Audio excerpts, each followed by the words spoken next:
bastante interesante. Y hablaban básicamente de tres mediciones que podemos tener, que es la hemoglobina glicosilada, la glucosa que es capilar y la otra que es el control continuo a través de dispositivos de glicemia. Entonces, en el primer punto, que es la hemoglobina glicosilada, o sea, es un producto que, si bien es cierto, es bastante exacto, solo te mide el promedio. O sea, es decir, por ejemplo, la hemoglobina tiene un tiempo de vida de más o menos 120 días, pero en esos 120 días puede variar mucho el nivel de glucosa, porque puedes estar bien controlado durante 100 días y en los últimos 20 días puedes tener picos de hiperglicemia, hiperglicemia, hiperglicemia, y eso va a hacer que aumente tu promedio. Y al final va a dar un promedio de hemoglobina glicosilada. Entonces, si bien es cierto, es bastante exacto, no es algo como que te dice de manera eficiente todos los picos o variaciones de glicemia que hay.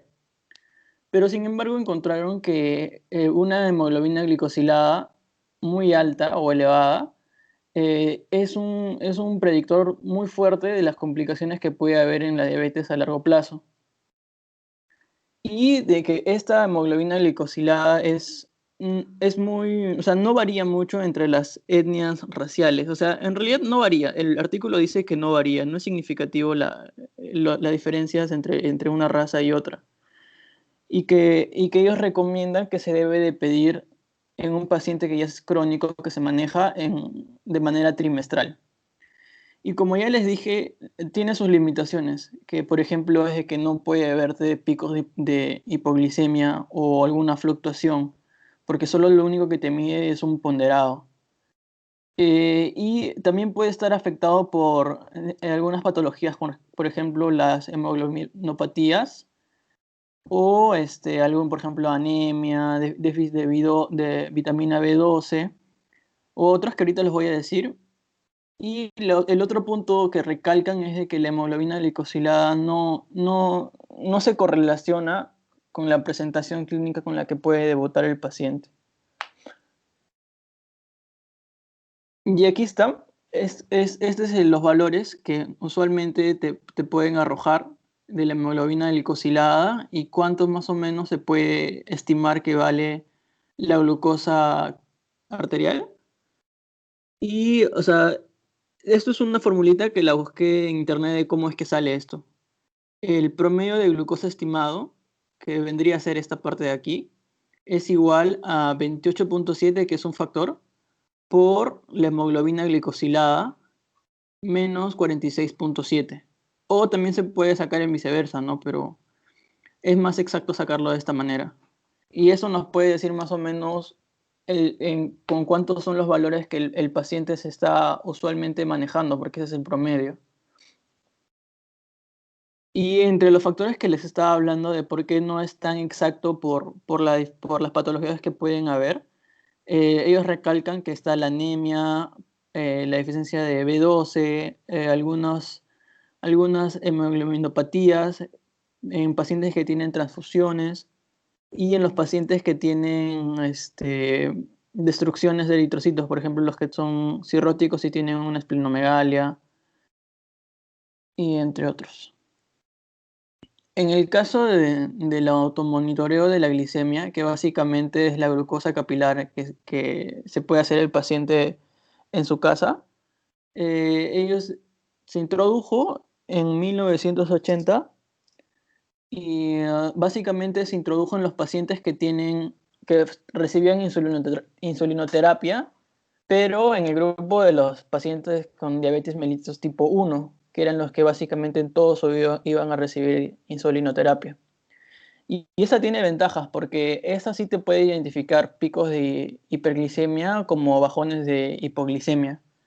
Y ellos recargan que el feedback inmediato es muy importante para ellos porque ya les pueden indicar qué tipo de alimentos a ellos les sube la glucosa, momentos de estrés que también les puede subir la glucosa, ver si están haciendo hipoglicemia después de una actividad física y necesiten tomar algún dulce o comer alguna fruta, y que también nos puede utilizar que si es que tienen un registro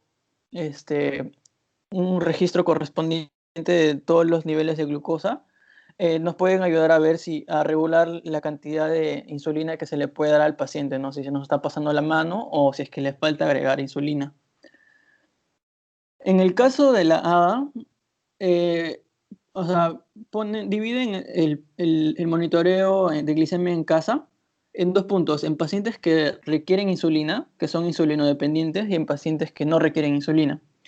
En el caso de los pacientes que requieren insulina, dicen que es muy recomendable hacer este monitoreo de glicemia en la casa, porque disminuye la hemoglobina glicosilada y las complicaciones, sobre todo en los pacientes que son diabetes mellitus tipo 1. Y en los pacientes que ya necesitan grandes cantidades de insulina o que estén usando una bomba de infusión de insulina, y que se debe utilizar antes de las comidas y después de las comidas. Y en los casos de cuando va a ser donde hay riesgo de que haga hipoglicemia o hiperglicemia, por ejemplo, cuando va a hacer ejercicio o cuando no comió o cuando no comió y se puso la insulina, ¿no?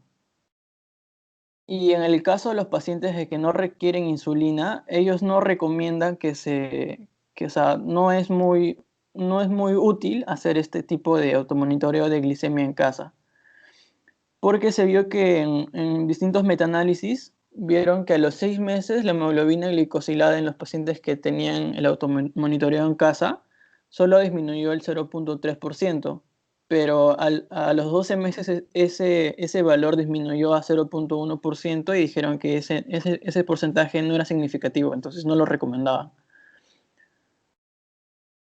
Y en el caso de los glucómetros, ellos mencionan que siempre un glucómetro, o sea, tiene que tener una certificación ISO, y que hay 4 barreras que pueden o en las que nosotros debemos enfocarnos en los pacientes que son nuevos, que van a tener monitoreo en casa. El conocimiento, tienen que saber cómo utilizarlo, porque o sea, ellos lo van a tener que hacer siempre y ver los beneficios que les pueden traer, por ejemplo, de que pueden evitar episodios de hiperglicemia, o ya conocerse cuando van a hacer algún episodio. Los factores humanos son el temor que puede tener alguna persona al pincharse o a estar midiéndose siempre. El libro de registro es importante tener énfasis con el paciente para que pueda registrarlo siempre o adecuarlo de acuerdo a cómo él lo pueda cumplir. Y en la barrera económica es básicamente el costo, ¿no? Y lo que dicen en el artículo es de que siempre se debe instruir al paciente de cómo utilizar el glucómetro, y cada vez que se pueda, o sea, regularmente, se le debe reenseñar para ver que lo esté haciendo bien. Y este es más o menos un ejemplo de cómo debería ser. Ellos, por ejemplo, no dicen que lo hagan todos los días, sino, por ejemplo, para una cita se le debería pedir 2 veces por semana, antes de la comida, antes del desayuno, después del desayuno, antes del almuerzo y después del almuerzo, igual antes de la cena y después de la cena, y a la hora de dormir, ¿no? O se le puede pedir en distintos días.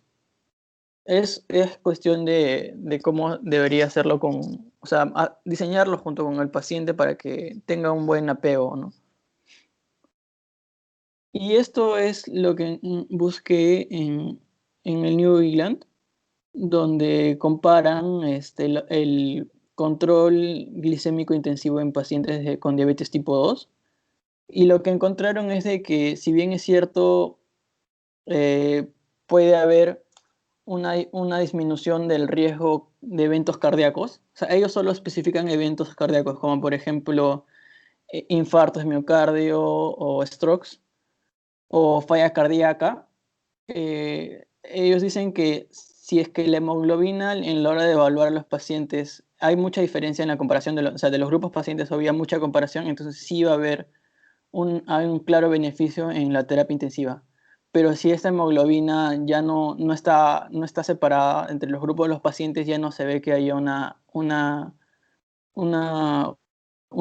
clara diferencia.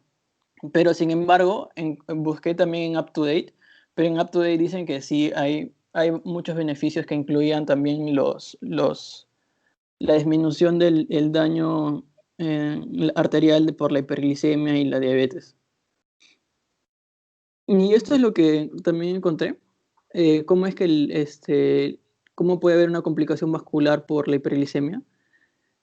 Básicamente son tres vías que las ponen, que es la aldosa reductasa. Eso es por una hormona, por la disminución de una hormona que es no es, perdón, el diacilglicerol. Y esto es por la aceleración de los productos de glicación avanzada. Y bueno, todo esto es lo que va a dar a una complicación diabética. Y esto es un punto que, por ejemplo, en particular yo no sabía mucho, no estaba muy al tanto de esto, que es el monitoreo continuo de la glicemia. Que ellos lo recomiendan sobre todo, o sea, ellos lo dividen primero en dos grupos, ¿no? En dos tipos de evaluación, que es el nivel profesional y el nivel personal. El nivel profesional básicamente hace un feedback, o sea, creo que el paciente no puede ver sus resultados a menos que lo lleve al médico y con un software puedan ver todas las curvas de evaluaciones. En cambio, el personal, que vendría a ser este de aquí, sí puede ver el paciente las fluctuaciones de glucosa.